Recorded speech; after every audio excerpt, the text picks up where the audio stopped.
Alors moi je m'appelle Jean-François.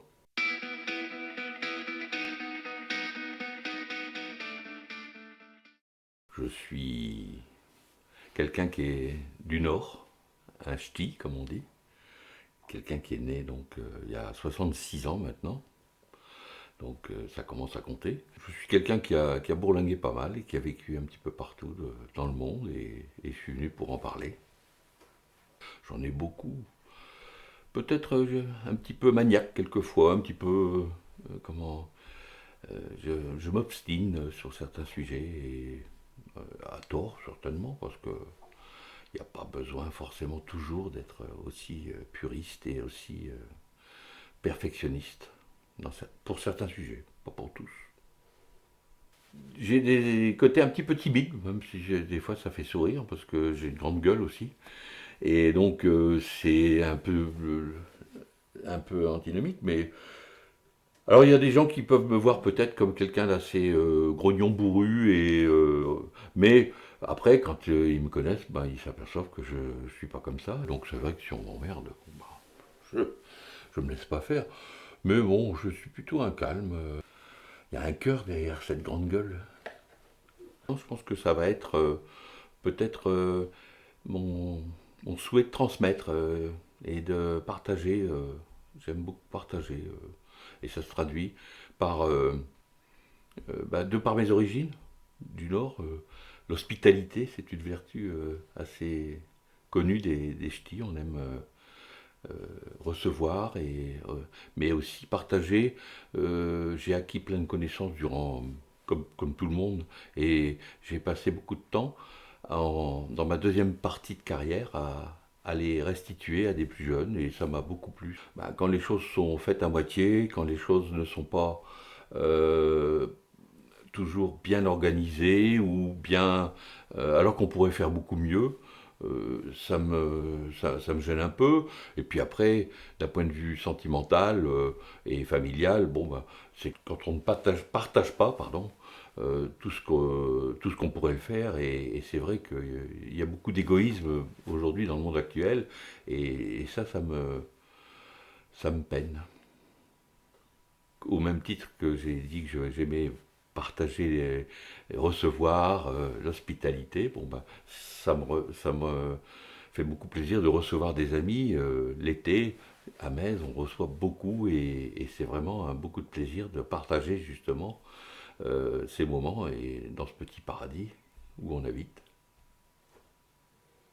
Arrivé à l'âge de 66 ans, ben d'être satisfait de ce que j'ai vécu, de toutes les expériences que j'ai pu apprendre et transmettre, et aujourd'hui pouvoir justement continuer le plus longtemps possible à être en forme pour pouvoir continuer à transmettre ces valeurs que j'ai acquises dans mes expériences en France et un peu partout dans le monde.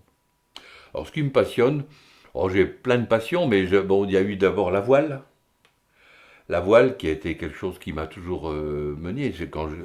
J'ai appris donc dans le Nord à faire de la voile, mais aussi après en Bretagne, j'ai enseigné la voile pendant 10-12 ans à l'école de voile de Port-Mer, donc à côté de Cancale, où là, bon, bah, c'était vraiment du plaisir avec les jeunes de naviguer, mais aussi d'enseigner et de transmettre. Et du coup, c'est quelque chose que j'aime encore et c'est aussi une des raisons pour lesquelles on habite Metz. Après, une deuxième passion qui m'occupe encore beaucoup, c'est le bricolage. J'ai déménagé un nombre incalculable de fois, peut-être 20 ou 30 fois dans toute cette vie. Et du coup, à chaque fois, il y a plein de choses à faire dans les maisons. Donc on a refait des maisons, on a retapé, etc. Et je bricole beaucoup. Je récupère, je refais, je retape, je bricole. Mais c'est en cuisine, j'adore euh, j'adore cuisiner, mais surtout, j'adore, avec 3 fois rien, ce qu'il y a dans le frigo, essayer de faire quelque chose de différent et de surprenant. Ça se voit sur mon visage, je suis un bon vivant et j'aime cuisiner, j'aime bien manger, j'aime bien... Et du coup, mes expériences internationales m'ont fait découvrir de manière un peu plus profonde des cuisines différentes et nouvelles. Et ce qui me plaît, c'est ce côté bricoleur, récupérateur, faire des choses avec 3 fois rien. Et donc maintenant, le résultat, c'est que j'ai un petit pneu qui m'entoure et que j'aimerais bien perdre, mais, mais pas au point de perdre l'envie de cuisiner. Avec Véronique, chaque année, on pratique des jeûnes. Beaucoup de gens disent: oh bah oui, mais toi t'es gros, donc ça te fait du bien de faire un jeûne. Mais bon, le jeûne, c'est pas que pour les gros, c'est aussi pour se ressourcer, remettre en place son microbiote. C'est lié à l'écologie, tout ça, parce qu'en fait, derrière, il y a aussi et c'est lié à la cuisine et au bien manger. Euh, Sans être vegan comme certains peuvent l'être. On mange de moins en moins de viande, on essaye de plus en plus de s'orienter vers le bio et on se rend compte que les dogmes qui consistent à dire qu'il faut 3 repas et celui-ci et là, on s'aperçoit que c'est des inventions des industries agroalimentaires et pour nous faire consommer, et ce n'est en aucun cas une nécessité. Avec le jeûne, on s'aperçoit qu'on peut moins manger et mieux manger et se porter beaucoup mieux. Et c'est ce qu'on essaye de faire. Alors je le fais mal puisque je suis encore toujours un peu trop en surpoids, mais pour autant, je défends cette cause. Et aujourd'hui, ce qui me passionnerait aussi beaucoup, là, c'est tout ce qui est lié à l'actualité, à la politique et à des choses comme ça, où je m'intéresse sans être inscrit dans un parti particulier. Je m'intéresse quand même beaucoup à ce qui se fait et à ce qui se dit avec des fois des joies et parfois des peines parce que tout se passe pas forcément toujours comme on aimerait que ça se passe. Je passe toujours actuellement, un temps énorme sur des cartes. J'adore lire les cartes, j'adore regarder les cartes. Dès que je suis quelque part, je cherche mes repères. J'ai un GPS dans ma voiture et sur mon téléphone, mais j'aime bien retrouver une bonne carte. Je suis un adepte des cartes Michelin ou des cartes IGN, et ça, c'est mon père qui me l'a donné ce goût. Je suis quelqu'un de pragmatique. J'ai pas été un étudiant brillant qui a fait des grandes études, mais j'ai réussi à obtenir et à faire une carrière qui est plutôt honorable. Et du coup, faute d'avoir fait des études brillantes d'ingénieur, j'ai fini ingénieur quand même. Et ça s'est fait au cours des différentes périodes de formation que j'ai pu avoir. Et aussi grâce à l'entreprise que j'ai joint et qui m'a aidé. Ce côté technicien pratique, etc., m'amène à toujours réfléchir et raisonner avant d'agir. Je ne suis pas un instinctif, je suis quelqu'un de pragmatique qui réfléchit 2 fois avant de faire quelque chose. Et des fois, peut-être que du coup, ça me limite un peu dans mes rêves. J'ai fait des choix dans des choix de vie qui étaient dans certains cas assez limités, risqués.